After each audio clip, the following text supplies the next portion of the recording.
Good afternoon, everyone, and welcome to today's update on COVID-19 in New Brunswick. Speaking on behalf of the province today are the province's Chief Medical Officer of Health, Dr. Jennifer Russell, and the Honorable Dorothy Shephard, Minister of Health.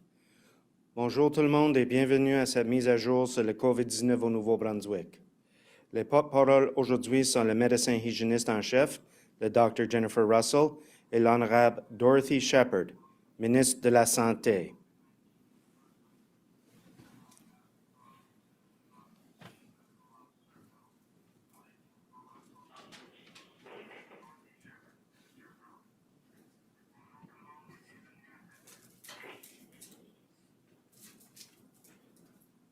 Tout le monde a désactivé le son de vos micros. Please make sure you have muted your microphones. I can hear the echo. Can everybody please mute your microphones? Voulez-vous assurer de désactiver le son de vos micros, s'il vous plaît? Dr. Russell. You sure everybody's muted then? You can still hear a little bit of... Somebody's not muted. Yeah.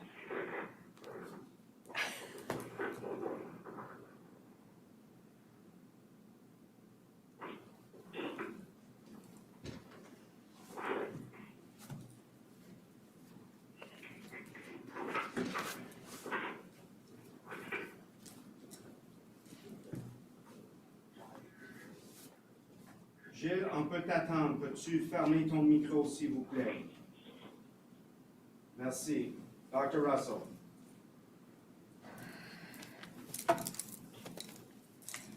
Thank you very much. Merci, Bruce. Good afternoon. Bonjour à toutes et à tous. Aujourd'hui, je vous parlerai de la récente éclosion de la COVID-19 à l'hôpital régional d'Edmundston dans la zone 4 et des recommandations mises à jour sur le port du masque à l'extérieur, au service, à l'auto et dans les écoles.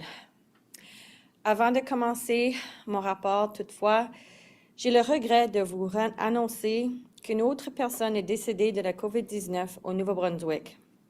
Une personne âgée de 60 à 79 ans de la zone 4, soit la région d'Edmundston, est décédée aujourd'hui. Il s'agit du 8e décès lié à la COVID-19 dans notre province depuis le début de la pandémie. Cette triste nouvelle nous rappelle une fois de plus qu'au-delà des chiffres et des statistiques que nous évoquons lors des mises à jour, il y a des gens, des Néo-Brunswickois comme vous et moi, qui aiment profiter de la vie et qui avaient une famille et des amis qui les chérissaient. Je tiens à offrir mes plus sincères condoléances à la famille et aux proches de cette personne. Sachez que nous partageons tous votre peine. Before I begin my report, it is my sad duty to inform you that another New Brunswicker has died of COVID-19. An individual aged 60 to 69 years old in Zone 4, which is the Edmundston area, passed away today. This is the 8th death we have seen since the pandemic began from COVID-19. This reminds us once again that behind the numbers and the statistics that we cite at these briefings, there are people, fellow New Brunswickers who enjoyed life and love with family and friends who cherished them. I offer my heartfelt sympathy to the family and loved ones of the deceased.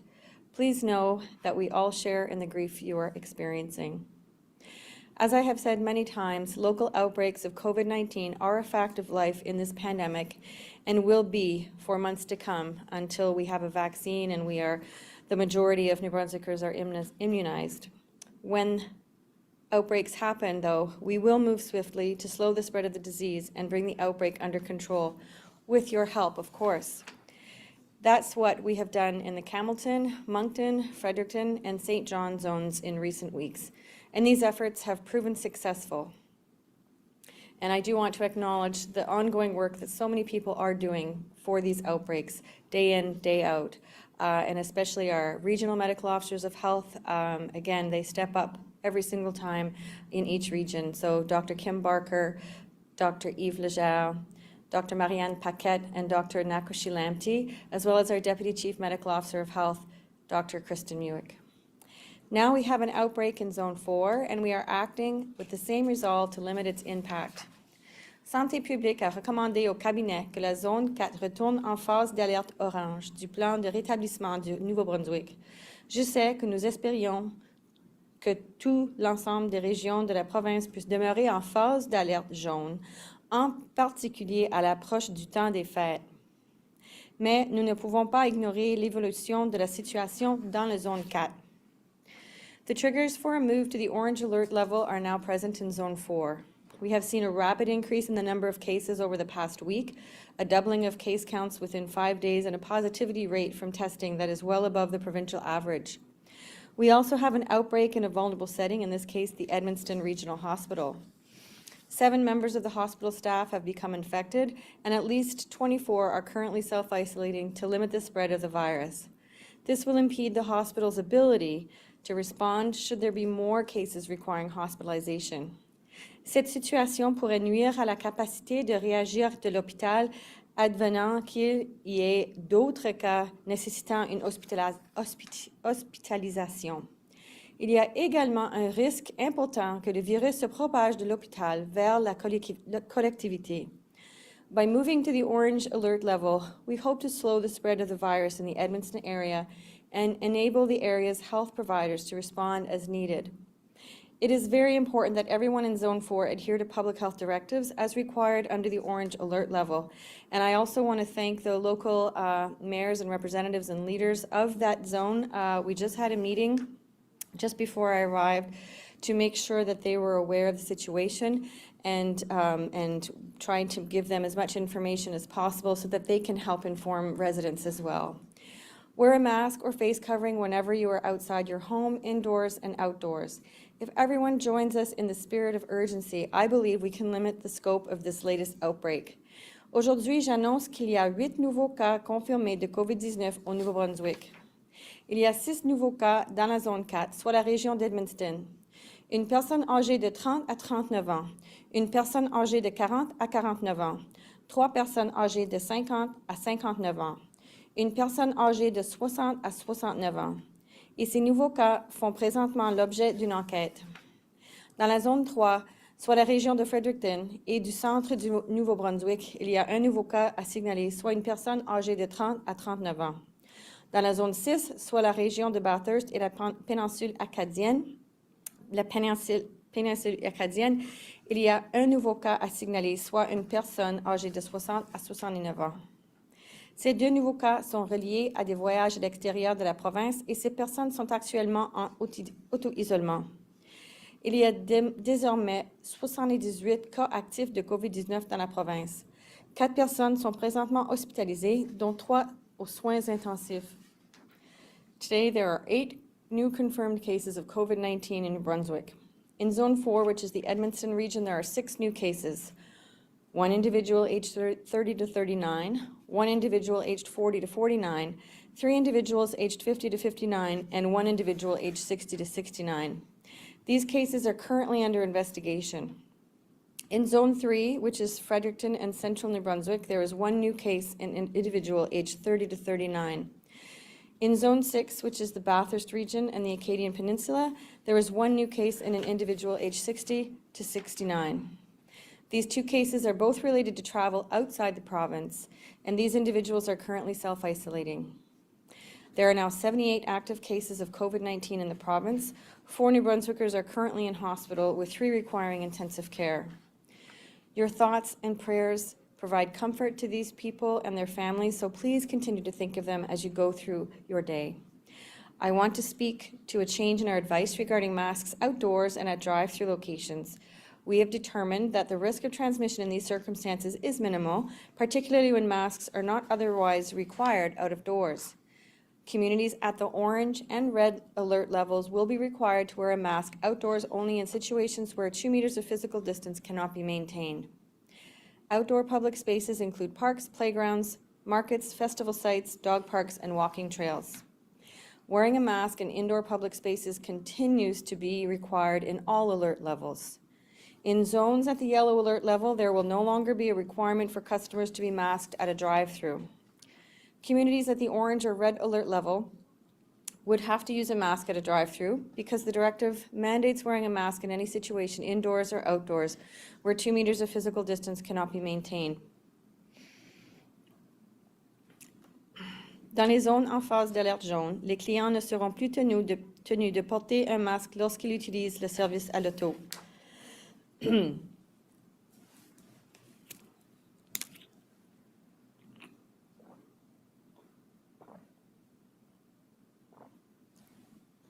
Cependant, dans les zones en phase d'alerte orange et rouge, les clients doivent continuer de porter un masque dans ces situations, car le port du masque est exigé à l'intérieur comme à l'extérieur lorsqu'il est impossible de respecter l'éloignement sanitaire. Our collective experience clearly shows that wearing a mask and keeping physical distance limits the spread of the virus and therefore saves lives, along with all of the other measures, including our border measures, our gathering restrictions, etc.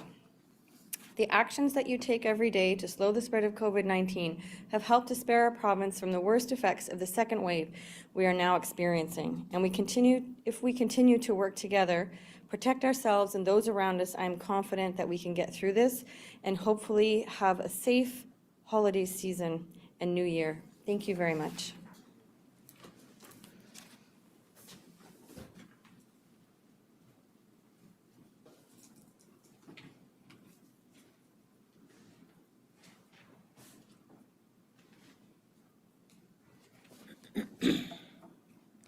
Good afternoon, bonjour.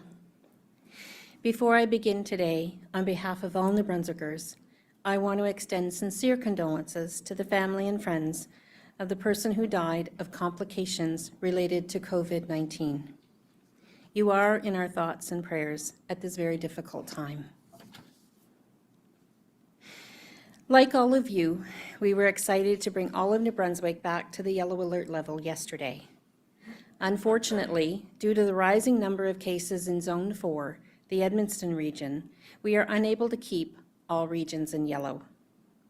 On the advice of Public Health, as of midnight tonight, Zone 4, the Edmundston region, will move to the orange alert level. I understand that today's news is not welcome, but it is necessary if we are going to limit the spread of COVID-19. While this is the first time residents of Zone 4 have been in the orange alert level since New Brunswick came out of lockdown, it is in fact the 7th time this has occurred in the province. The good news is that every time we have had to move a zone to orange, we have been able to quickly get the situation under control, and we are confident we will be able to do that in Zone 4. We will achieve this by working together and by following the directives of public health. That means wearing a mask as required, maintaining physical distance, and practicing proper hygiene. This week, some minor changes were made to the directives of what is required under the different recovery levels, and I want to highlight those for everyone. At the orange and red levels, masks have been mandatory in public places, both indoors and outdoors. However, masks are no longer required outdoors, providing that you can maintain 2 meters of distance. Throughout this pandemic, we have made changes as necessary to protect New Brunswickers, and we have done so based on the best information we have available at the time. When the alert levels were first developed, we needed to ensure that we could stop any potential spread of the virus quickly. Requiring residents to wear masks in public, indoors and outdoor spaces at the orange level was an additional measure that we applied. We have since learned that if a person is outdoors and is able to maintain physical distancing, the risk of transmission of the virus is low, and therefore a mask is not required. But if you are in an outdoor space and you aren't sure you will be able to maintain 2 meters of physical distance at all times, please wear a mask. At the orange and red levels, face masks are required when accessing goods through a drive-through window. However, face masks are no longer required when accessing a drive-through in regions at the yellow alert level. This change was made because we have assessed the risk level to be low. And if you're more comfortable wearing a mask at a drive-through, please do so. Every extra additional prevention method you can do is going to benefit you, especially throughout this holiday season. More details on what is required at all alert levels can be found on the coronavirus page on the GNB website. While some things have changed, it is important to know that the self-isolation rules for anyone coming to New Brunswick have not changed and will not be changing before Christmas. Christmas is 2 weeks away from today. If you are not already in New Brunswick and self-isolating, you should not be opening presents with your family on Christmas morning, nor should you be having Christmas dinner with your family on that day. The risk is high. Months ago, we kept COVID-19 out of our province, but COVID-19 is now all around us. More than 90% of the COVID-19 cases in New Brunswick are travel-related. If you don't follow the rules, if you don't self-isolate for 14 days as required, we could have surges of cases in January, and most likely will. Today's update serves as a reminder that the virus is still with us, and that given the opportunity, it will spread quickly. Now is not the time to get complacent. There is a light at the end of the tunnel, but we're not quite there yet. No matter what zone you are in, I urge you to continue to take precautions in the days ahead and follow the directives of public health. Working together, we can ensure that all New Brunswickers have a safe and healthy holiday season. Thank you. Merci.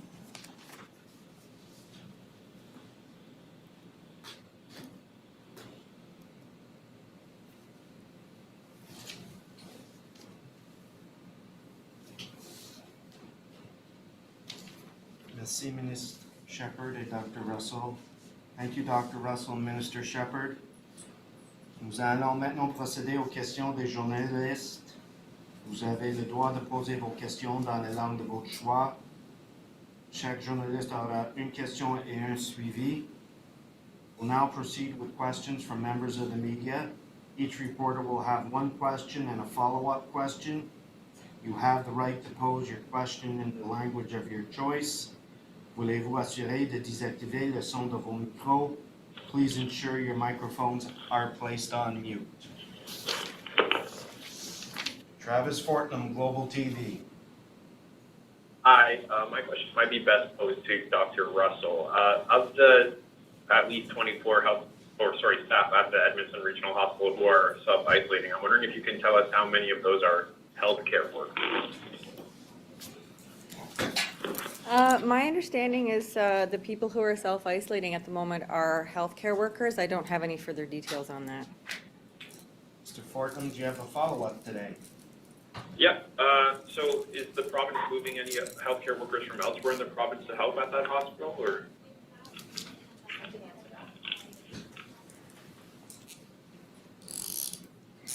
I can let you know that Vitalite has been moving resources around from the hospitals in the northern region, and they have been addressing this since this morning. Thank you, Mr. Fortnum. Thank you, Doctor. Thank you, Mr. Shephard. Laura Brown, CTV.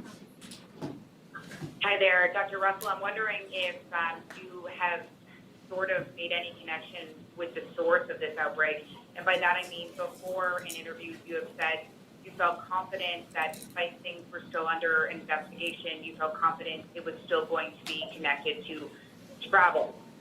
I'm wondering if you fear community transmission of these cases. No, not at all. Thank goodness. Our teams have been working really closely with respect to the cases and contact tracing. What's happened with this particular zone is there are 2 clusters, and each cluster is traced back to travel. Thank you, Dr. Ms. Brown. Do you have a follow-up? Can you tell us the status of the others that are in hospital at this time? Well, all I can tell you is that there are people in intensive care, and obviously that's very serious, so we'll have to wait and see in terms of how things continue to go, but just keep them in your thoughts and prayers. Thank you, Ms. Brown. Thank you, Doctor. Jean-Philippe Hugues, Radio-Canada. Oui, bonjour. J'aimerais savoir, parmi les nouveaux cas de la zone 4, combien d'entre eux sont des professionnels de la santé? Are we breaking it down? Je l'avais. Allô, Jean-Philippe, on a cette information, je ne l'ai pas devant moi, je vais juste vérifier si c'est le cas, mais parce qu'il y avait un groupe de cas actifs qui étaient des travailleurs de santé et il y en avait qui c'était des patients. Mais le nombre en total, j'ai pas les nombres en total, mais je peux les donner à Bruce après si tu veux le rejoindre. Est-ce que je pourrais savoir, oui, j'aimerais ça, mais est-ce que je pourrais savoir, les cas de la zone 4 sont-ils tous des patients et des travailleurs de la santé? Non, parce que, à ce moment-ci, je peux seulement dire que généralement, ça serait oui, mais sauf que je sais, il y a une école qui est impliquée, mais je ne sais pas si c'est parce que c'est un contact étroit ou est-ce que c'est parce que c'est un cas. Je sais qu'il y avait une garderie qui est impliquée et aussi une école, mais je ne sais pas si c'est parce qu'il y avait un cas ou un contact étroit. À ce moment-ci, je crois que c'est un contact étroit, alors mais je vais confirmer et Bruce va donner l'information. OK. J'ai un follow-up aussi. Le syndicat des infirmières du Nouveau-Brunswick a écrit un communiqué dans lequel ils disent que c'est décevant de constater que des leçons n'ont pas été tirées de la première vague pour assurer la sécurité de leurs membres. J'aimerais savoir qu'est-ce qui a changé ou qui n'a pas changé dans le travail du personnel de soins pour les protéger contre la COVID-19. Alors, pour les vaccins, tu veux dire? Non, les protéger pour pas qu'ils soient infectés, par exemple, comme on peut le constater à l'hôpital d'Edmundston. Le syndicat dit que les leçons n'ont pas été tirées de la première vague de COVID-19. Qu'est-ce que vous avez à dire à ça? Je comprends pas la question. Je crois pas que je peux entendre comme il faut. Je vais répéter, je suis désolé. Le syndicat des infirmières du Nouveau-Brunswick désole que les leçons n'ont pas été tirées de la première vague, qu'il n'y a pas eu d'apprentissage, que les choses n'ont pas changé. Ah, OK. Sur la sécurité des infirmières, la sécurité du personnel dans les hôpitaux. OK, là, je comprends. Est-ce que vous êtes d'accord que les choses ne sont pas changeantes de la première et la deuxième vague? Non, je suis pas d'accord avec ça. Non, je suis pas d'accord du tout. Je sais qu'avec les deux réseaux, ils ont fait beaucoup d'engagement avec les infirmières, tous les travailleurs de santé au niveau des protocoles pour les infections, protocoles. Alors, je crois que même à Edmundston, je crois, l'information que j'ai, c'est qu'il vient juste d'avoir une en anglais, refresher. Tous les travailleurs de santé dans l'hôpital viennent juste d'avoir un cours pour essayer de leur rappeler de comment faire tous les protocoles contre l'infection. Merci, M. Hugues. Vicky Hogarth, Charlotte County TV. Thank you, Bruce. My question is for Dr. Russell. Dr. Russell, we know that the vaccine protects against symptomatic COVID-19, but do we know yet if the vaccine prevents transmission entirely? Can a vaccinated person still potentially spread COVID-19 to other people? So the jury's still out on that. So that's why while we undergo the rolling out of the vaccination program, we will be getting more information as more people are vaccinated, and we can see some of the surveillance data on that. So it's not known yet exactly what kind of protection people will have, and so until we get more information, then we'll have to just continue to vaccinate people and assume that there is still a risk, and we'll still be asking everyone to follow the same public health protocols and measures. Ms. Hogarth, do you have a follow-up? I do. It's just a quick one. I'm just wondering if the first person to get the vaccine in New Brunswick has been chosen.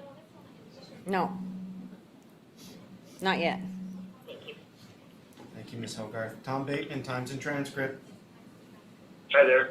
I think this is for Dr. Russell. I just wonder if the prospect of Zone 4 celebrating Christmas in the yellow phase of COVID protocol is now out of question now that we're exactly 2 weeks away from Christmas.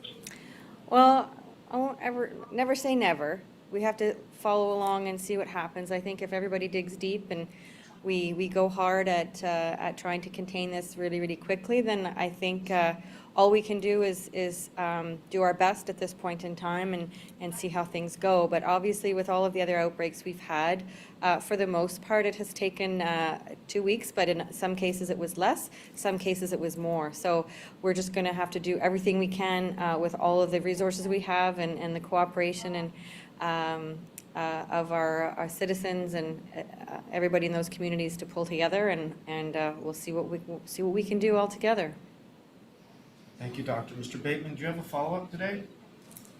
Yes, thank you again to the doctor.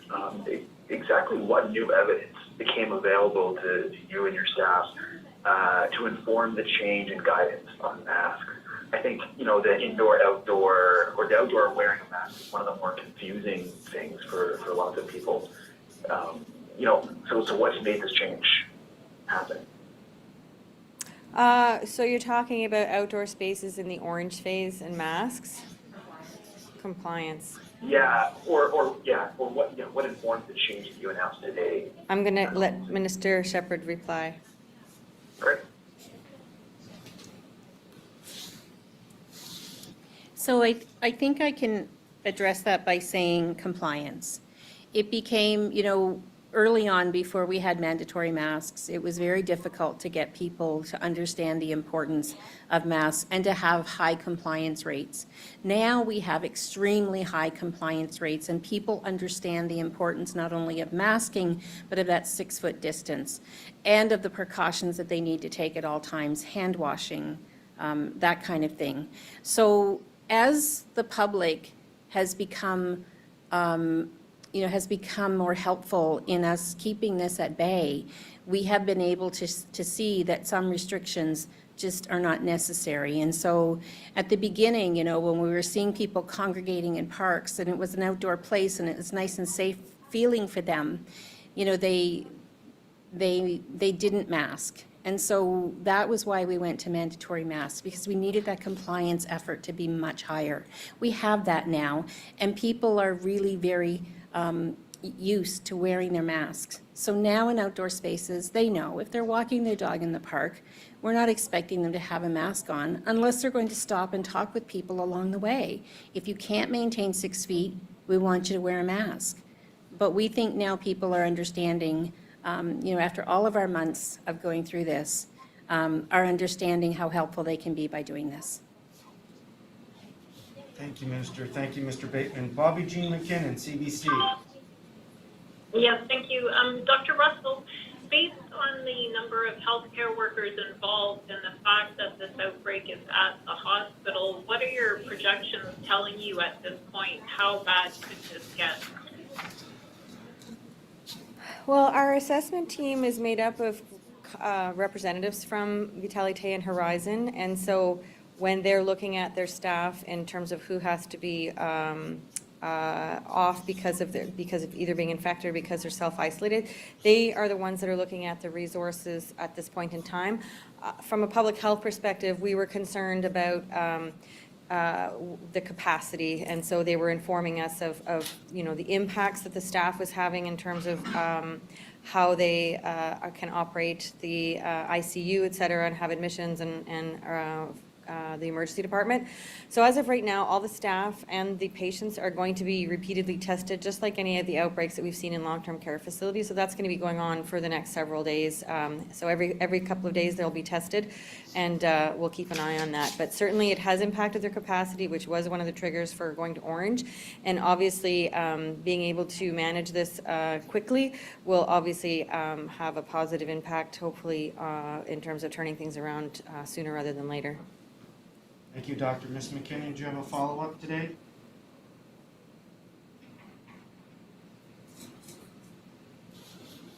Ms. McKinnon? Sorry, I was still on mute. That's allowed. Yes, getting back to vaccines. We know 1,950 people from the priority groups outlined yesterday will be the first to get the vaccine, and we know that they have to be able to travel to the Miramichi Hospital to get the vaccine because of its cold storage demands. But beyond that, Dr. Russell or Minister Shephard, could you please explain how those individuals will be selected? Will it be, for example, through a random draw or of Medicare numbers? So I can share with you that because this 1,950 vaccine doses will be limited to an area, we have carefully calculated the numbers of those who are in the nursing home and the employees that work there. And we know that they're going to take up approximately, I think it's approximately like 40 to 45% of the doses that are available. And then, of course, we'll go on to the other sectors. So it's, we've been talking with Shanax. They're very cooperative, and they are going to make arrangements for anyone who is able to come to the hospital, to the clinic, to receive their vaccinations. Thank you, Ms. McKinnon. Gilles Duval, CMT. Oui, bonjour. Oui, ce serait pour Dr. Russell à savoir, je crois que tout à l'heure, on a enfin parlé du cas numéro 1, là, ici, pour la deuxième vague. Je crois qu'on a dit que c'était relié à un voyage. Alors, ce serait pour savoir si on a pu déterminer si cette personne-là avait fait son processus d'auto-isolement et est-ce que cette personne-là avait cessé ses activités peut-être avec sa famille et son entourage, ou tous les gens ont continué à se promener dans la communauté, ce qui fait que c'est peut-être ce qui a propagé le virus, là. Alors, juste pour confirmer que les deux cas indexent, parce qu'il y a l'éclosion a deux parties. Alors, chaque partie de l'éclosion à zone 4 est liée au voyage. Mais pour les raisons de confidentialité, je ne vais pas vraiment mentionner tous les autres détails. C'est encore sous une enquête et l'investigation va continuer. Mais pour la confidentialité à ce moment-ci, je ne veux vraiment pas donner plus de détails. Sauf qu'il n'y a pas de transmission communautaire, c'est lié au voyage. Monsieur Duval, as-tu un suivi cet après-midi? Oui, simplement pour savoir, nous, on a comme entendu parler qu'il y aurait au moins 2 écoles là, qui auraient des cas ici, là, une francophone, une anglophone. Est-ce que vous avez cette information-là ou c'est pas rentré encore là, concernant les écoles, pour préciser, s'il vous plaît? L'information la plus récente que moi j'avais reçue, c'était qu'il y avait une école impliquée et une garderie peut-être. Mais je n'ai pas entendu l'information sur une autre école encore. Ben, merci beaucoup. Merci. Merci, M. Duval. Merci, Dr. Jordan Gill, CBC. Yes, I guess this is for either Dr. Russell or Mr. Shephard. The boundaries of the St. John and Fredericton regions were recently changed. Are any changes being considered for the Edmonton region, even if only temporarily, to allow those who live far away from the center of the outbreak to celebrate the holidays with their family and friends? So public safety has been working with public health on trying to identify communities of interest so that we can, minimize but stay within safety regions. There was already a change in the Edmonton region with Keswick and Saint-Quentin, I believe, and so they are now in Zone 4. They will remain in Zone 4. Outlying areas still get their services from the more urban areas, and it is important that we're all in this together. So if Zone 4 is under orange, then everyone included in Zone 4 will be orange as well, unless we have determined to make changes on the map. And public safety will actually be updating government on that in the days coming. Thank you. Mr. Gill, do you have a follow-up? Yes, I do, and this is also for Mr. Shephard.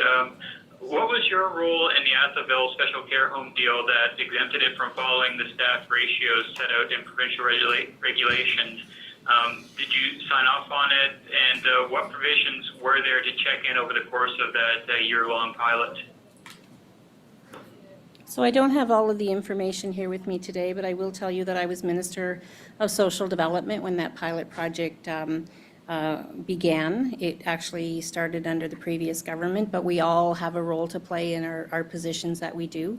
We are a government who has always said that we would be very proactive in trying to address our staff shortages.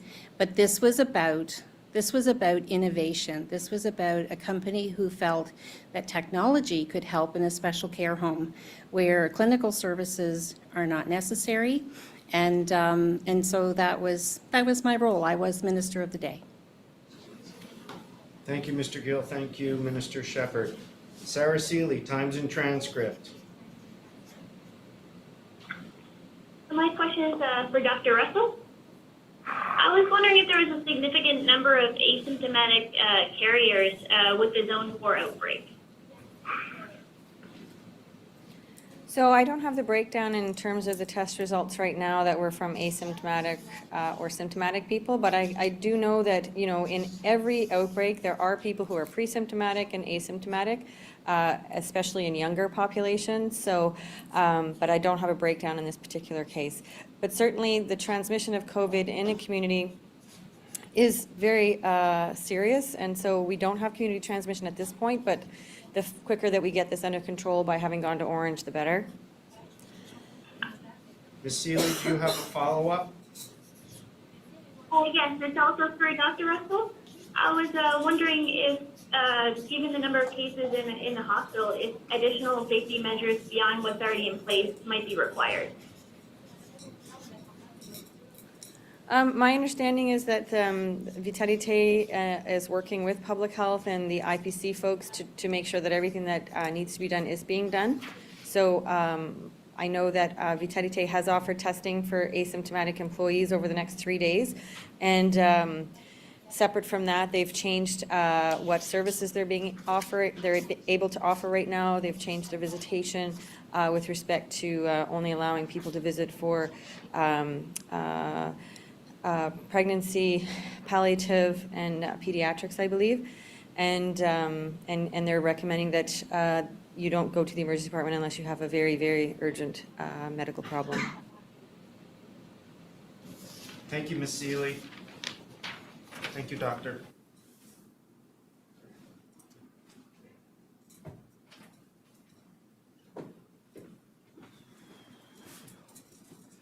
That concludes today's update. Thank you very much. Voilà la fin de nos mises à jour. Merci beaucoup et bon week-end.